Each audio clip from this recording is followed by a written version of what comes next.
하나님께서 사랑하시는 우리 이문동교회 성도 여러분 안녕하십니까? 네, 또 온라인으로 함께 예배드리시는 우리 성도 여러분 안녕하십니까? 저희는 오늘 기본교리 7과 인간의 본질 이제 4번 또 5번의 단락을 함께 공부할 것입니다. 잠깐 또 보고를 드리면 우리 아기가 집에 다시 돌아왔습니다. 그래서 어머니는 가시고 이제 아이와 아이 넷과 저희 부부가 함께 아이를 돌보고 있습니다. 기도의 신 덕분에 다 나아서 이제는 뭐 어린이집도 다 가고 정상으로 돌아왔습니다. 저희가 계속해서 인간론을 배우고 있었습니다. 오늘이 이제 인간론 마지막 시간이고요. 우리 다음 주 화요일에는 이제 구원론을 우리가 함께 살펴볼 것입니다. 중요한 것은 이 시간에 저희가 다 다룰 수가 없다는 것입니다. 그래서 성도 여러분들께서 뜻을 정하셔서 제가 지난 시간 또 앞으로도 계속 추천 도서를 알려드릴 텐데요. 다음과 같은 추천 도서들, 우리 성경연구소에서 만든 성경적 인간론, 또 교리신학 핸드북, 그리고 우리 재림교회 기본교리책, 또 교과책을 여러분들께서 집에서 읽어보시면서 더 그 진리의 깊이를 깨달으시고 또 감동을 경험하시게 되기를 바랍니다. 저희가 항상 이 교리를 공부하기 앞서서 우리 재림교회의 해석 원칙은 오직 성경 또 전체 성경입니다. 뭐라고요? 오직 성경, 전체 성경이에요. 솔라 스크립투라, 토타 스크립투라라고 하는 성경적 해석 방법. 많은 교회들이 이것을 채택하지 않고 있는데 우리 재림교회는 진리 안에 이 오직 성경 안으로만 우리가 이 성경을 또 성경으로 해석하는 교회임을 다시 한번 기억하시게 되기를 바랍니다. 우리가 지난 시간 인간의 본질 해서 이 1번과 2번과 3번을 함께 나누었습니다. 아시겠지만 제가 하나하나 다루게 되면 시간이 너무 오래 걸리고 딱딱할까봐 제가 하나의 흐름을 이어서 이 골조를 여기 있는 골조를 중심으로 하고 있으니 그렇게 이해해 주시면 감사하겠습니다. 저희가 지난 시간에 이어 지난 시간 이제 하나님의 형상으로 지어진 우리 인간에 대해서 배웠는데요. 그런 인간이 타락하고 그럼 그 타락의 또 결과들은 어떤 것인지, 무엇이 사람을 타락시켰는지, 그리고 그 타락된 우리의 운명이 어떻게 회복될 수 있는지에 대해서 오늘 함께 나누고자 합니다. 우리가 지난 시간 하나님의 무엇으로 우리가 만들어졌다고 했습니까? 형상. 사람은 동물과 다른 것이 유일한 뭐예요? 하나님의 형상을 가진 전인적인 존재가 사람입니다. 하나님의 신성을 대표하는 존재이고 하나님의 형상이기 때문에 피조물 중에는 최고의 위치를 가지고 또 적극적으로 하나님의 형상을 따라 발전하는 영원 무궁토록 발전할 수 있는 가능성을 지닌 존재가 바로 사람입니다. 그러나 우리가 잘 알듯이 변질되기 시작했어요. 그것에 대해서 기본교리 첫 단락은 이렇게 얘기합니다. 우리의 시조가 하나님께 불순종했을 때 그들은 그분께 대한 자신의 의존성을 부인했으며 하나님 아래에 있는 그들의 고귀한 지위에서 타락했다. 그들이 지닌 하나님의 형상은 훼손되었고 그들은 사망에 예속되었다. 그들의 후손은 이런 타락한 본성과 그 결과를 물려받았다. 그들은 연약성과 악에 기울어지기 쉬운 경향을 지니고 태어난다 라고 이야기하고 있습니다. 우리가 이것을 좀 더 깊이 오늘 이 시간 좀 묵상해 보겠습니다. 우리 성경 주석에는 다음과 같이 얘기합니다. 사람은 하나님의 형상대로 창조되었다. 그러나 무엇을 통해요? 죄를 통해 그것을 잃어버렸다고 말합니다. 그래서 복음의 목적은 이 잃어버린 것을 뭐 하는 것이에요? 다시 회복시키는 것입니다. 하나님께서 거룩하시듯 우리도 어떻게 할 수 있다는 거예요? 거룩함을 회복할 수 있다는 것입니다. 이 거룩함이 회복되면 우리의 마음에는 목적이 새롭게 생기고 희망이 생기고 능력이 생긴다라고 하는 것이. 그럼 오늘 저희가 죄의 기원, 그럼 죄가 어떻게 시작되었는가? 타락 첫 번째 부분이죠. 사실은 가장 어려운 주제이기도 합니다. 하나님은 선하고 사랑이시라고 하는데 고통과 고난이 어디서 왔고 그 결과가 무엇인지를 우리가 좀 살펴보고자 합니다. 이 죄를 좀 알려면 먼저 이 바벨의 정신을 알아야 됩니다. 자, 여기 보시면 바벨탑을 어디 끝까지 세우려고 합니까? 이 그림에 보면 하늘 끝까지. 바벨의 정신은 불순종의 정신이요, 죄의 정신이요, 반역의 정신입니다. 잘 아시죠? 우리가 그래서 바벨탑 여러 등장을 하는데, 우리가 이 죄의 기원을 알기 위해선 한 꿈을 꾼 느부갓네살 왕의 이야기를 좀 알아야 합니다.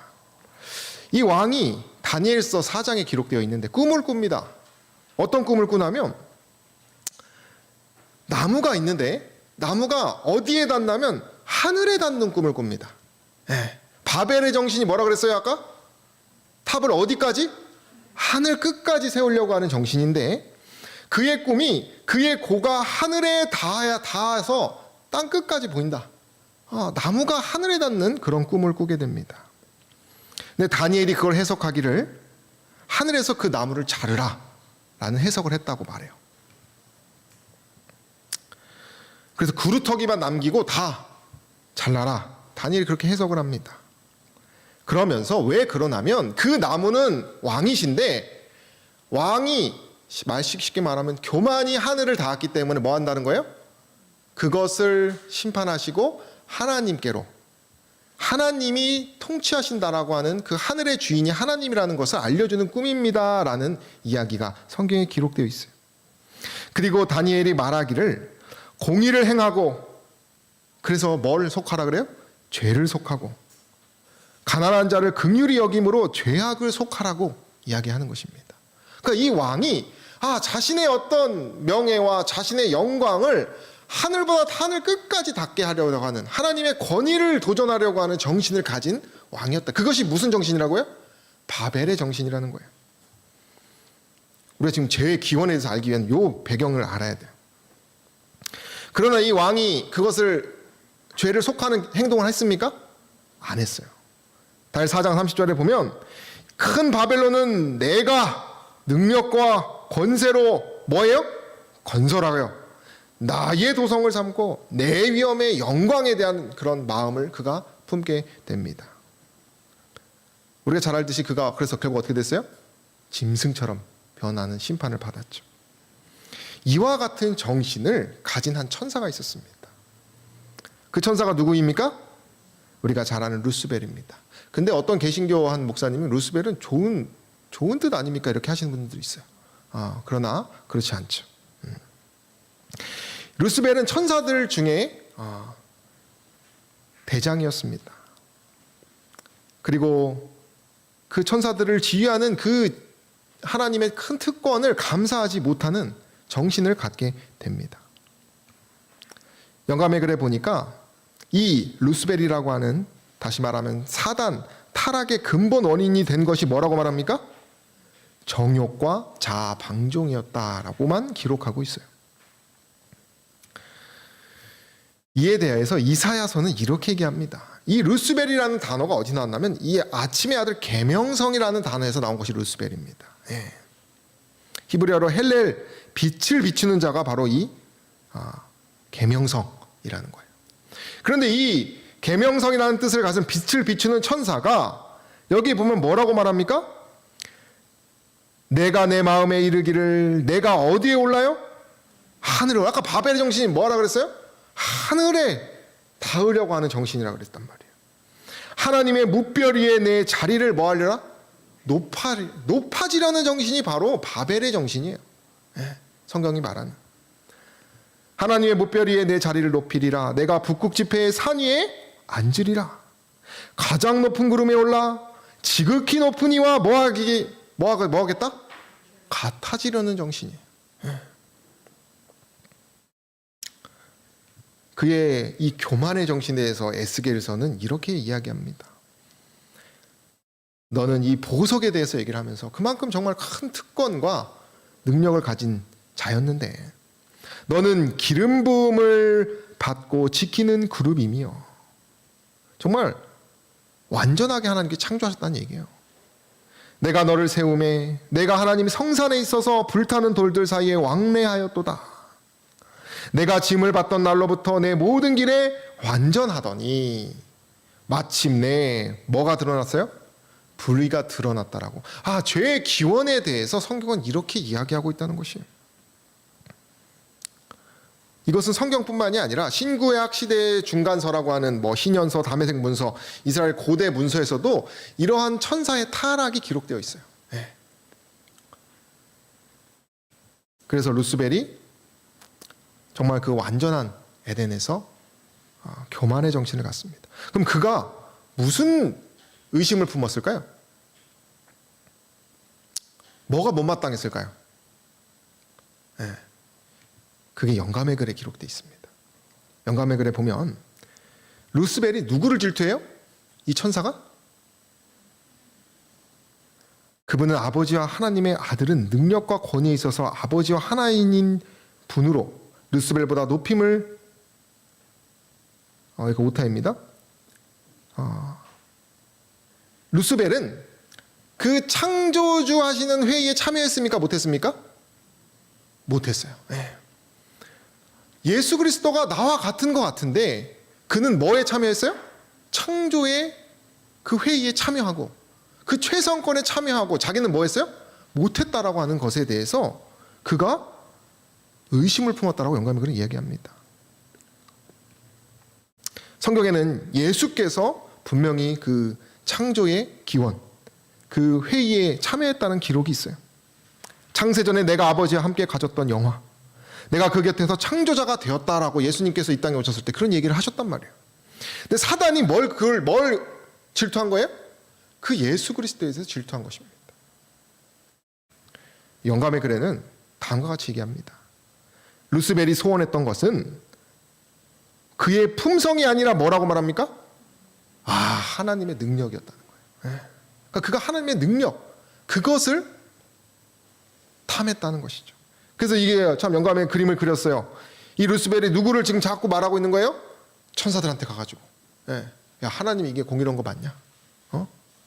하나님 어떻게 그렇게 불공평하냐?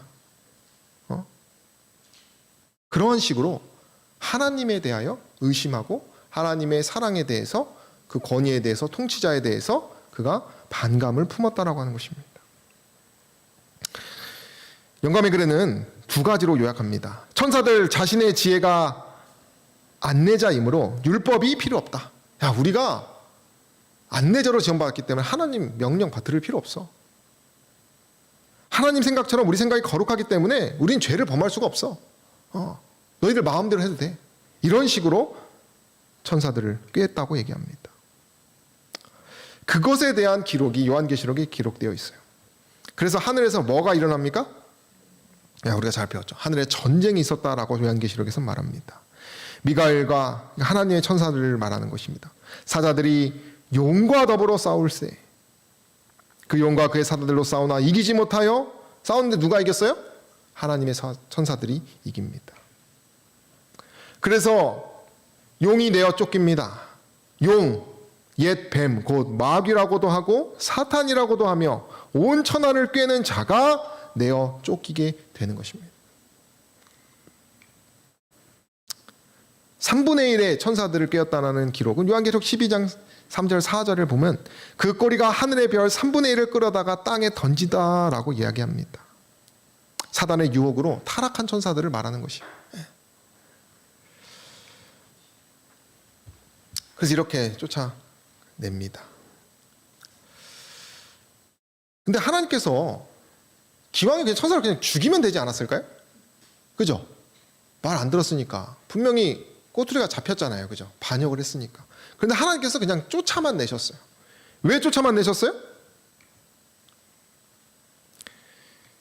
영감의 글에는 그것에 대해서 의심의 여지가 하나도 남지 않기 위하여 그 쫓아낸 천사들의 마음이 부패해서 더럽혀져서 그것이 완전한 불이라는 것을 증명하셨어야 돼요. 예? 그냥 하나님께서 갑자기 그들을 다 멸하셨으면 천사들은 우리와 똑같은 자유의지를 가지고 있기 때문에 뭐 할 수 있어요? 하나님 너무 무섭다.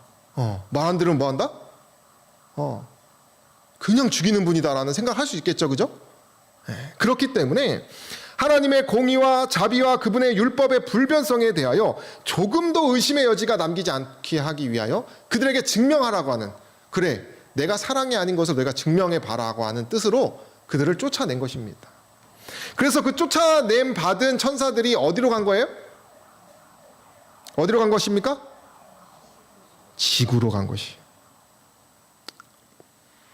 하나님이 창조하신 행성, 거기서 거짓된 행동들을 자신들이 생각하는 하나님이 사랑이 아니라는 것에 대한 증거를 찾기 위하여 이 지구로 내려온 것이, 인류의 조상에게. 에덴 동산은 어땠습니까? 아주 평화롭고 완전했어요. 그죠? 참 행복했습니다. 근데 우리가 잘 알죠? 이렇게 살고 있던 중에 창세기 2장에 보면 하나님께서 그들에게 뭐라고 말하십니까? 선악과의 이야기를 하시면서 동산 각종 나무의 열매는 내가 임의로 먹되 선악을 알게 하는 나무의 열매는 뭐하라? 먹지 마라 라고 하나님께서 하나의 명령만 주셨습니다. 그리고 뱀이 그것을 가지고 와서 정말 하나님께서 모든 나무의 열매를 먹지 말라고 하셨냐라고 하면서 하나님의 명령에 대해서 뭐 하는 거예요? 의심을 품게 하는 것입니다. 시험을 내게 되는 것이죠. 불신을 갖도록 하는 것이. 이 뱀은 아까도 말했지만 뭐예요? 사단, 온천하를 속이는 자가 이 뱀의 형상이에요.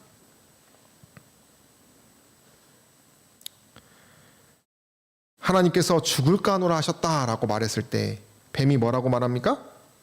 우리가 잘 알듯이 안 죽는다. 야, 너 안 죽어. 하나님이 너가 너무 잘나질까 봐 그러신 거야. 먹으면 더 재밌어. 그런 식으로 말하지 않았을까요? 그 시험에 이 하와가 어떻게 합니까? 먹음직도 하고 보함직도 하고 지혜롭게 할 만큼 탐스럽기로 한, 그에게도 바벨의 정신이 들어간 것이죠. 영감의 글에는 하와가 아담과 함께 있었다면 그 시험에서 뭐 했다 그래요? 이길 수 있었다라고 해요. 근데 혼자 돌아다니다 그랬다는 것이죠.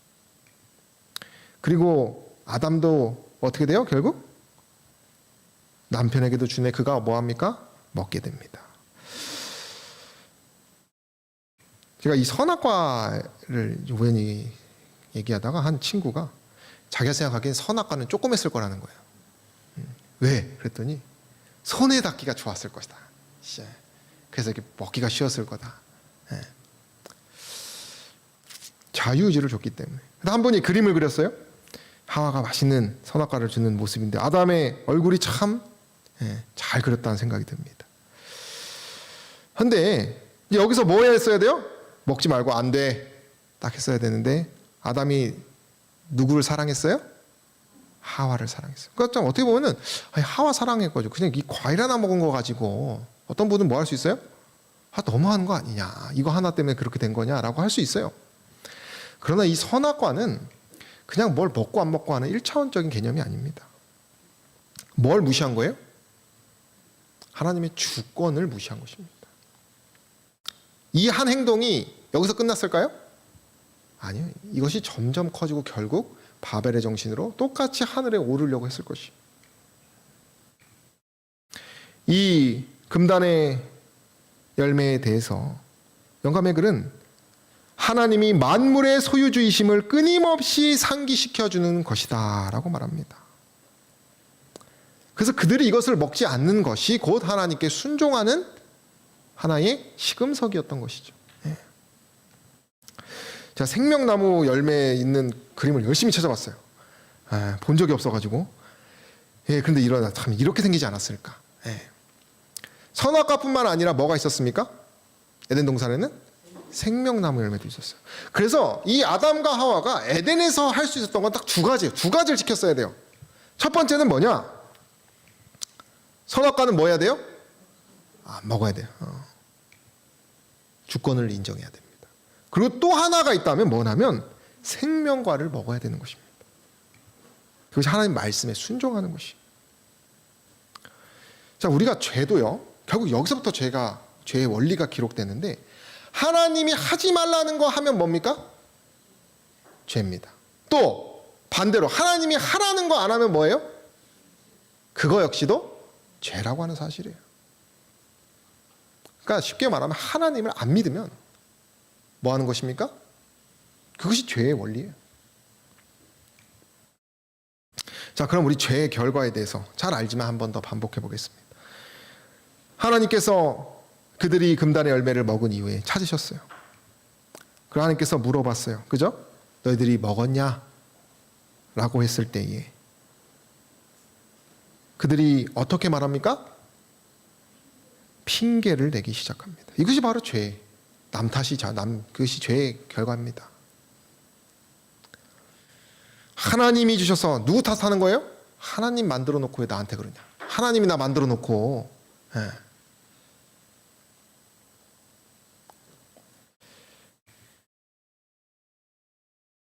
여자는 뭐라 그래요? 하나님이 만든 뱀이 나를 깬 거다. 예. 뱀에게 죄를 전가합니다. 근데 정말 아담은 하와가 그랬고 하와는 뱀이 그랬던 것입니까? 아니에요. 선택은 누가 한 것입니까? 그들 스스로가 했다라고 하는 사실이에요. 자기 손으로 먹었다는 것이죠. 그래서 이 죄의 개념은 결코 죽지 않는다라고 하는 사단의 가르침과 정령 죽으리라고 하시는 하나님의 가르침 사이에서 의지의 자유를 가진 하나님의 아들, 딸들의 뭐하는 결과입니까? 선택의 결과라는 사실입니다. 우리는 어떤 것도 핑계댈 수가 없습니다. 심판의 때에는 뭐한 대로 거둬요? 심은 대로 거두게 돼 있는 것이에요. 제가 열매를 이게 이거 이름을 까먹었네. 이 식물을 선물 받아가지고 잘 키웠습니다. 아주 예쁘죠? 예. 물 좀 안 주니까 어떻게 됐어요? 깜빡 휴가 가는 날 깜빡 잊고 갔더니 싹 죽어버렸어요. 이것이 바로 죄의 결과라는 것이.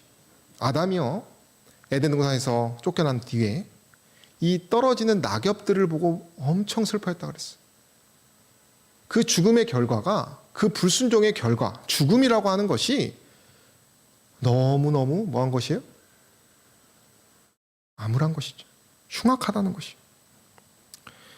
뱀이 이후에 하나님의 율법을 불공평하고 순종할 수 없다는 증거로서 아담의 죄를 가르쳤다라고 하는 것이에요. 예.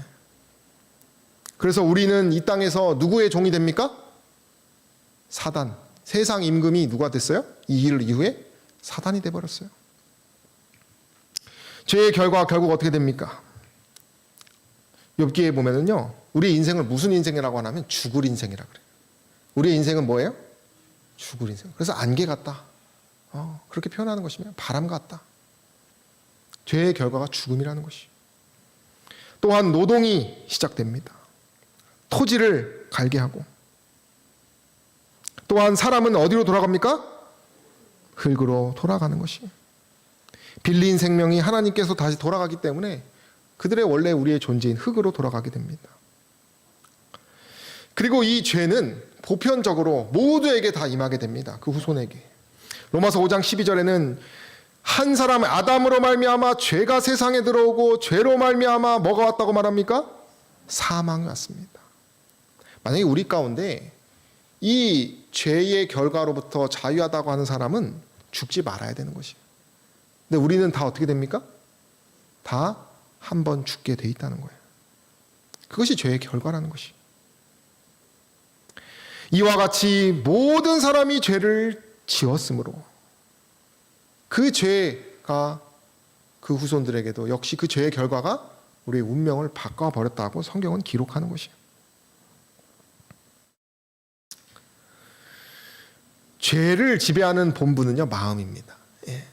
성경은요, 행동, 어떤 사람은 그래요. 나는 죄 지을 행동을 한 적이 없는데요? 예, 그럴 수 있죠. 아주 모범적인 사람들은 그런 생각을 할 수 있어요. 나는 큰 실수를 해본 적이 없어. 큰 죄를 저본 적도 없어. 그러나 마음으로 하는 것도 뭐라 그래요? 그렇기 때문에 우리 모두는 죄인이라는 것이. 마가복음이 이렇게 얘기합니다. 사람의 마음에서 나오는 것은 뭐라고 말합니까? 악한 생각이라는 것이. 음란한 생각, 도덕질, 살인, 간음, 탐욕, 악독, 속임, 음탕, 흘기는 눈, 회방, 교만, 광패다. 이 모든 악한 것이 다 어디서 나온다고 말합니까? 속에서, 우리 생각에서. 이 죄의 결과가 이것이라는 거예요. 그래서 깨끗한 것을 더러운 것에서 낼 수 없다, 하나도 없다라고 욥기는 부르짖었어요. 여러분들 가운데 우리가 버리려고 해도 그 사랑하는 그 죄를 우리가 생각해 보시기 바랍니다. 선천적인 또 도덕적인 우리의 죄들이 있다는 것이. 저 아이들이 아무것도 모르는데 정말 싸납고 이기적인 모습을 많이 보게 돼요. 시대별로 성악설이냐 성선설이나 많이 싸워요. 그죠? 근데 성경은 뭐라고 말하는 것이에요? 불가항력적이라는 것이. 창세기는 어려서부터 악하다 그랬어요. 8장 21절에. 행위뿐만이 아니라 그런 성향을 사람은 타고난다는 것이에요. 바울은 그래서 이렇게 말했어요. 내 속에서 행하는 자가 내가 아니래. 내 속에 거하는 죄가 뭐 한다는 거예요? 나도 모르게 그렇게 한다는 거예요. 마치 하이에나가 썩은 고기 찾듯이 그 속에서 막 그 하이에나가 드러나와가지고 그 죄를 뭐 하는 거예요? 탐하고 있는 것이에요. 내가 원하는 바 선은 하지 않고 도리어 원치 아니하는 바 뭘 행해요? 악을 행하는 것이 우리의 공고한 사람이라 이렇게 말하잖아요. 이것이 죄의 결과고 죄의 성질입니다. 결국 이게 보면요, 결국 죽어야 돼요. 죽어야 돼. 이것만 보면 용서할 수가 없고, 과연 하나님이 사랑이신가를 의심할 수밖에 없는 것이죠. 그러나 그 다음 우리의 신조에 보면 이렇게 얘기합니다. 하나님은 그리스도 안에서 세상을 자기와 화목하게 하시고, 이제 우리가 5번을 보는 것입니다. 당신의 성령을 통하여 죽을 수밖에 없는 인생이 뭐 할 때요? 통회할 때, 회개할 때, 돌아설 때, 하나님으로부터 돌아설 때 그들 안에 조물주의 형상을 다시 하나님의 형상이 회복된다라고 하는 것이. 그러면 그런 사람들이 하나님의 영광을 위하여 살고 사랑하고 또 환경을 돌보고 그렇게 능력 있게 살아간다는 것이. 제가 아까 키웠다는 이 식물 이야기를 좀 해드리면, 이게 허브의 한 종류인데, 제가 그래서 애지중지 병원 이제 전도사 생활할 때인데 그 커튼 뒤에다가 이렇게 나름대로 물도 주고 키웠습니다. 죽어버렸어요. 근데 어느 날 이 죽은 식물에 이렇게 하나 싹이 올라와요. 싹이. 이게 뭐냐? 다들 놀라가지고 이게 무슨 싹이냐? 씨를 뿌린 적이 없어요. 기억에. 근데 이게 점점, 혹시 이거만 보고 아시는 분 있을 겁니다. 이게 뭡니까? 이게 무슨 싹입니까? 이게 토마토 싹이에요. 허브에 토마토 싹이 갑자기 나는 거예요. 근데 제가 갑자기 생각한 게 뭐냐면, 점심에 토마토 먹고 남은 거를 버리기가 귀찮으니까 제가 흙에다가 넣겠다고 해서 옛날에 이렇게 넣었던 적이 있어요. 넣었던 씨가 뭐 한 것이에요? 싹이 난 것이. 근데 제가 이 죽은 식물 가운데서 이 싹이 나는 모습을 보고 제 마음이 새로워졌어. 저는 이때 되게 감동을 느꼈어요. 이게 뭐지? 왜 갑자기 생명이 생겼지라는 생각했는데, 알고 보니까 그 이전에 넣었던 씨가 있을 때 다시 부활한다는 것이죠. 성경은요, 예수 그리스도라고 하는 여자의 후손, 그 씨를 하나님께서 이 타락하는 상황 가운데서 뭐 하셨어요? 남겨 놓으셨어요. 사실은 창조하실 때 그것을 하나님께서 계획하셨습니다. 그것을 평화의 은원이라 그래요. 전제하셨기 때문에. 계시록 13장 8절에는 창조함으로부터 뭐를 당한 어린 양이라고 말합니까? 죽임을 당한 어린 양이라고 말합니다. 그래서 아담과 하와가 그렇게 죄를 가지고 핑계대고 하나님 탓을 하는 그러한 절망적인 상황 가운데 하나님께서 구속의 경륜을 선포하신 것이. 우리 함께 읽어볼까요? 내가 너로 시작. 내가 너로 여자와 원수가 되게 하고 내 후손도 여자의 후손과 원수가 되게 하리니 여자의 후손은 내 머리를 상하게 할 것이요 너는 그의 발꿈치를 상하게 할 것이니라 하시고. 이 후손이 씨예요, 씨. 이 여자는 뭡니까? 하나님의 백성 교회를 의미합니다. 그 백성 가운데 여자의 후손이 나올 것을 말해요. 근데 여기 재밌는 것은 여자의 후손은 뱀의 머리를 상하게 한다 그랬어요. 제가 우연히 다큐멘터리 보다가 뱀의 머리엔 뭐가 있는지 아십니까? 독이 있어요. 왜 머리를 상하게 할까? 그 죄를 완전히 뭐 한다는 거예요? 전 거기서도 그렇게 생각하게 됐어. 죄를 완전히 없애시는 거고 하시는 거구나. 이 구속의 경륜, 하나님의 그 놀라우신 구속의 계획 가운데 정로의 계단은 이렇게 이야기합니다. 우리는 우리 자신의 힘으로는 우리가 현재 빠져있는 죄의 구렁텅이에서 빠져나올 수가 없다. 우리의 마음은 악한데 우리는 그것을 바꿀 수가 없다. 교육과 수양과 의지력의 연단과 인간의 노력은 각각 상당한 분한을 가졌으나 이 일에는 그것들이 전혀 뭐합니까? 무력합니다. 이것들이 혹 외형적인 행위를 바르게 할 수 있었는지는 몰라도 마음을 변화시키거나 삶의 원천을 깨끗하게 하는 일을 하지는 못한다. 혹시 여러분들 가운데 노력하고 계신 분 계십니까? 그리고 나 이 정도면 괜찮지라고 의지하시는 분 계세요? 그거 다 스스로 속이는 것이. 우리의 행위로는 결코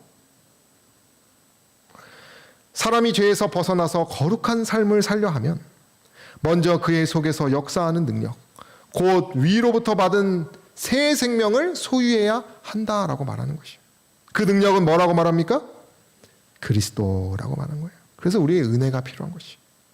오직 그분의 은혜만이 생명 없는 영혼의 기능들을 일깨워서 그 영혼을 하나님께로 곧 거룩함으로 이끌어 갈 수 있다라고 분명히 선언하고 있는 것이에요.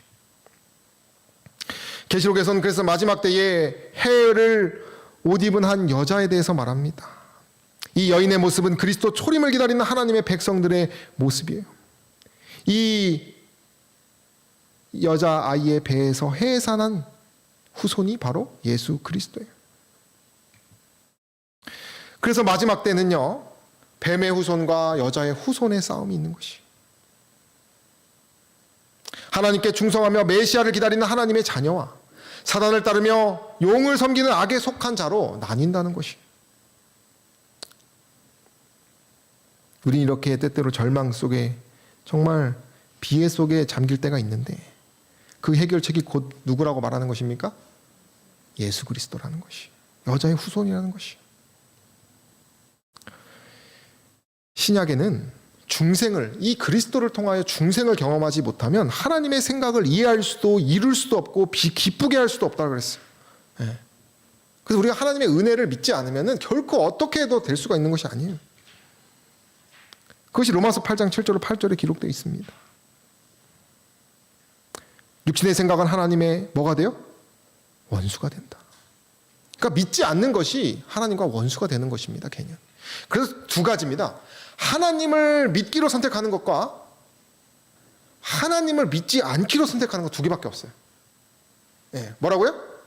하나님을 믿기로 선택하는 것과 하나님을 믿지 않기로 뭐 하는 것이에요? 선택하는 것입니다.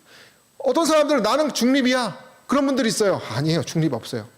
성경에는 중립 절대 없습니다. 하나님을 믿지 않기로 선택하고 있는 것이.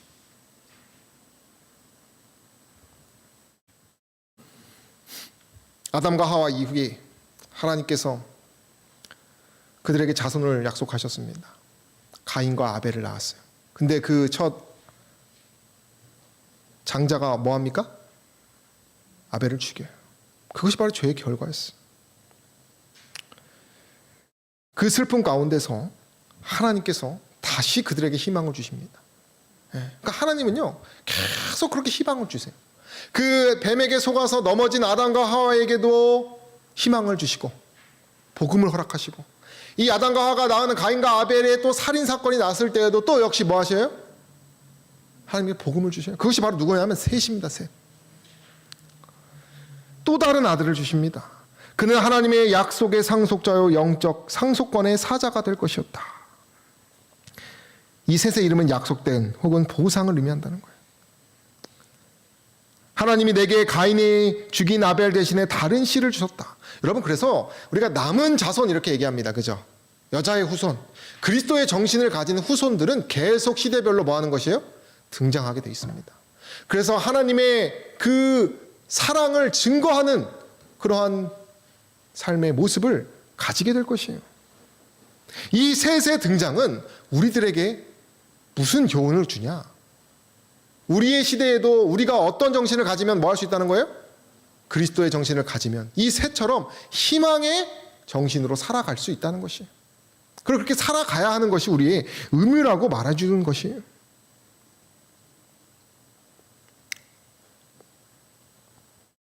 우리가 하나님의 은혜를 경험하기 위해서는 아벨의 정신이 필요한 것입니다. 믿음의 정신. 그리고 두 가지가 싸우는 것이에요. 가인의 이제 후손들이 점점 늘어납니다. 그죠? 이 가인의 후손들이 결국 마지막 때에 영적 바벨론까지 이어집니다. 그리고 이 아벨의 후손들은 믿음의 후손들이에요. 그 믿음의 후손 가운데 예수 그리스도가 있고 그 다음 예수 그리스도를 믿고 살아가는 우리 제7일 예수 재림교회가 그 중에 하나인 것입니다.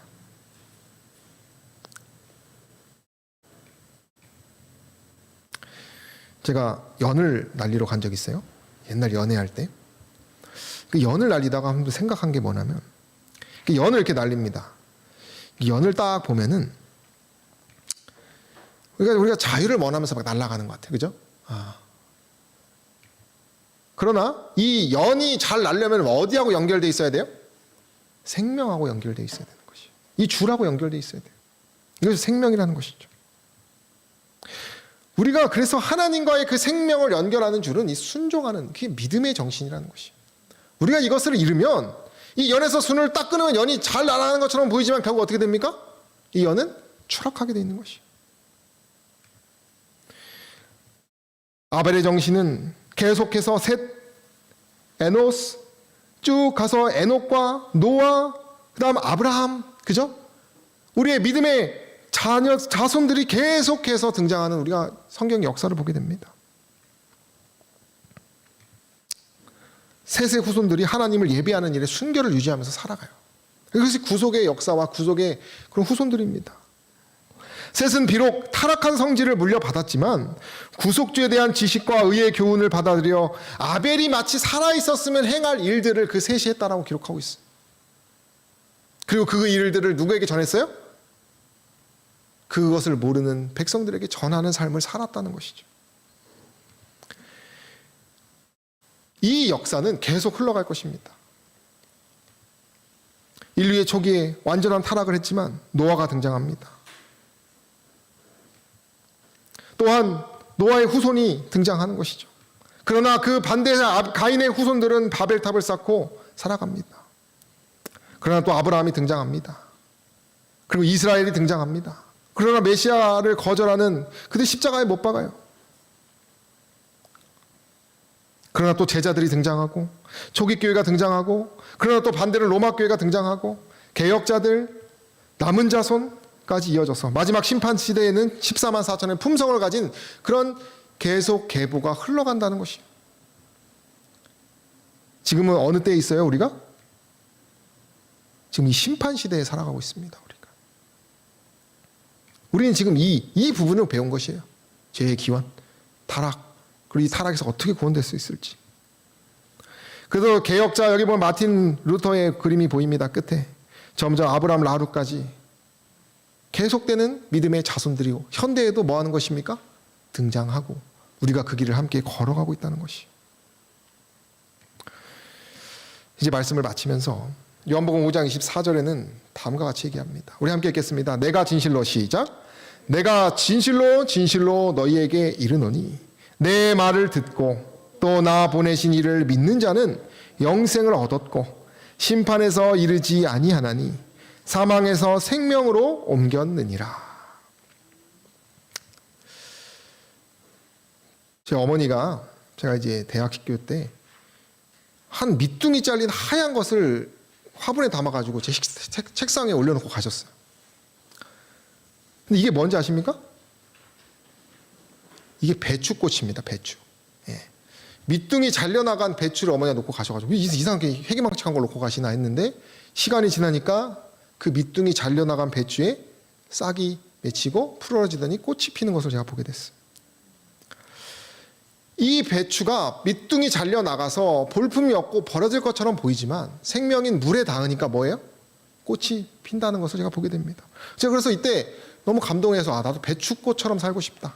내가 비록 죄가 많지만 정말 이렇게 열매 맺고 꽃 피는 삶을 살고 싶다라는 생각을 하게 되었거든요. 우리는 다 사망의 그 운명을 가진 존재들이지만 믿음의 그 생명의 시여자이신 예수 그리스도를 만나면 우리는 뭐 할 수 있는 것입니까? 하나님의 형상을 회복할 수 있다는 것이. 지금도 선악의 대쟁투는 계속되고 있습니다. 가인의 후손과 아벨의 후손. 똑같은 앞으로는 예배를 드리고 똑같은 예수 그리스도를 믿는다고 공언하겠지만 한쪽은 진정으로 하나님께 뜻을 다하여 순종하는 아벨의 정신을 가진 사람이고 한편으로는 뭐예요? 나의 정신, 바벨의 정신, 그것을 가지고 나를 높이기 위한 예배를 드리는 사람들이 있을 거라는 것이. 제가 간절히 바라기는 저와 여러분들이 진정으로 하나님의 믿음을 나타내는 삶을 사시게 되기를 바라고 이 마지막 때에 다시 이 죄의 이 선과 악의 대쟁투가 실존함을 기억하셔서 저 여러분들이 승리하는 저 여러분 되기를 바라며 말씀을 마치겠습니다. 우리가 기도하는 시간을 갖겠습니다. 우리가 지금 아프신 환우분들을 위하여 우리가 함께 기도해 주시면 감사하겠고요. 그리고 이제 우리 교회 건축을 위하여 이제 보상과 또 이제 보상받은 것으로 또 우리가 건축을 해야 되기 때문에 그 과정을 위해서 기도해 주시기를 바랍니다. 그리고 끝으로 우리 학생반을 위하여 기도해 주시기를 바랍니다. 우리 학생반 친구들과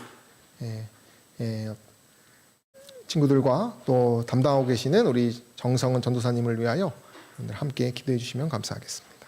기도하시겠습니다.